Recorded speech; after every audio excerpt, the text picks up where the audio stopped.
You can have a lot of money and still be thinking from lack. Here are 7 signs you have a scarcity mindset. Hello, my name is Rama Datson and you're welcome back to The Becoming. It's nice to have you here. And today we're going to be discussing signs you have a scarcity mindset.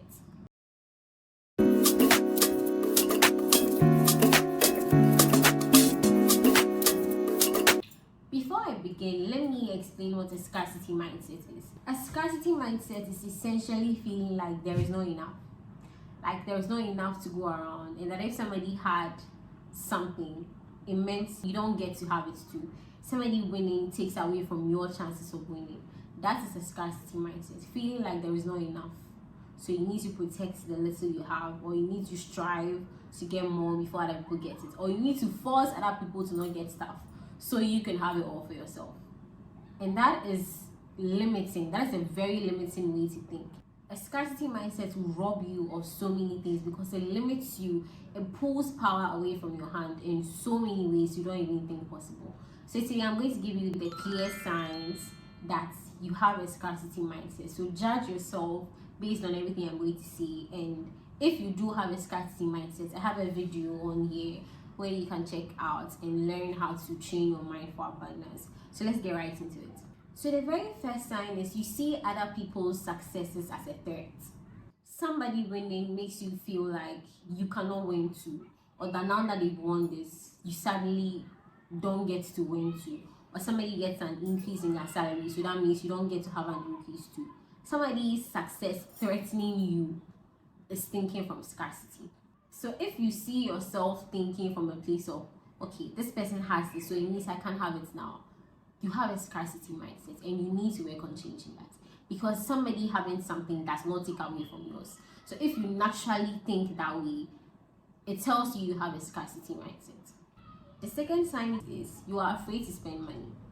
You hate to pay bills. You hate to buy stuff for yourself. You hate to buy stuff for family. You are so scared that if you use money, you are never going to get it back, or they are just going to suffer for the rest of the week or the rest of the month.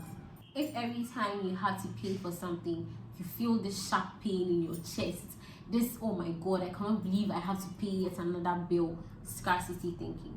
Because money is an infinite resource. Whether you think it's infinite in your bank account or not, money is an infinite resource. So if you feel this resistance around using it, resistance around spending it to make your life better, it means you don't see money as infinite. You don't see money as constantly circulating. And that is a scarcity mindset right there. The third sign is you never celebrate yourself. You feel like there is not enough and you need to keep chasing and you're constantly moving the goalpost. Let me give you a clear example. Say you used to make 4 figures, right? And then you strived so hard and now you make 5 figures. You don't even celebrate yourself for it. You don't pat yourself on the back and go like, wow, you really did it, I'm so proud of you. No. You instantly move the goalpost. Okay, now 6 figures, we're up, we're on, go, move to 6 figures. Because you feel like you constantly need to chase something. Because you're scared if you stop chasing, there will just suddenly not be enough. That is how you can be rich, you can have a lot of money, you can be wealthy and still think from a place of scarcity. And that just doesn't make you happy. You having all the money in the world and having a scarcity mindset will be you living in fear that one move and everything is gone. And you should not be walking on eggshells. You should be able to relax and celebrate yourself. You should be able to realize that you did good and you don't need to keep chasing the next goal to feel satisfied. Yeah, chasing goals are great, but you need to revel in the fact that you've done something. You should be proud of yourself and that there is no urgency to instantly move to the next one without celebrating. If you do not do this freely, naturally, you have a scarcity mindset and you need to work on changing it. The fourth sign is you hold information and opportunities. So you see something great and you think this would be perfect for your friend, but you don't share it because a little part of you feels like if you share this, then they will suddenly have an edge, they will have an upper hand and you'll still be lacking behind. You sharing information, you sharing opportunities doesn't take anything away from you. Other people winning does not take away from your wins, doesn't take away from your success. This actually weaves into the first point I shared. You being scared to share information you know because you're worried that other people would use it better than you is thinking from a place of scarcity. So if this is something you do on a regular, you have a scarcity mindset. You need to change it. The fifth sign is you make decisions from a place of fear. You are so scared to grasp opportunities. You're so scared to take the plunge. You're so scared to take a risk because you are worried that it won't work out. You're afraid that if you are not certain on the outcome, then it's going to fail, it's all going to fall apart, and opportunities will not hold you, and that if you threw yourself over the edge, nothing would catch you. That is a scarce thinking. You feel like everybody else could take a risk and something would work out for them, but you could never take that risk too. Why not you? Why should everybody else have the ability to take risks and change their life dramatically, but you don't have that ability to? So if you're always making decisions from fear, choosing the comfortable thing because you are scared that if you chose the riskier one, everything would fall apart, you're thinking from a place of scarcity, and you need to change that. The next point is you're constantly comparing timelines. You're constantly measuring your life up against somebody else's. Nobody's path is the same as yours. So if you sit in your house and you look at somebody else's life on the internet, or a friend you know, somebody you heard of, and you're like, why doesn't my life look like that? Why am I such a failure? Why am I so slow in life? Why is nothing working out for me?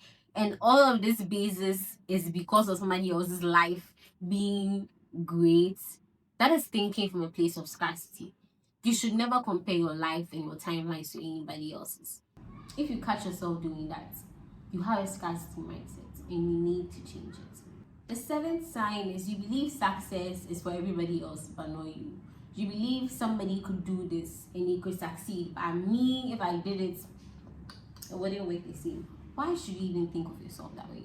Why should you feel like success is open to everybody? Everybody can take a piece of the success pie, but it's not meant for you. If you think you cannot succeed, you think something that somebody has done and the person succeeded at, if you tried it, you are going to fail miserably. I'm sorry to break it to you, you have a scarcity mindset. So these are the clear signs that will tell you where your mindset is at: scarcity or abundance. And if you do have a scarcity mindset, you need to give it your all. You need to try your hardest to change it, rewire your mind for abundance. Maybe you don't have all 7 signs, maybe you have 1 or 2. You need to train your mind for abundance, rewire your mind for abundance, because an abundance mindset will open so many doors for you. So many doors. If you give yourself any gifts, it should be the gifts of the abundance mindset.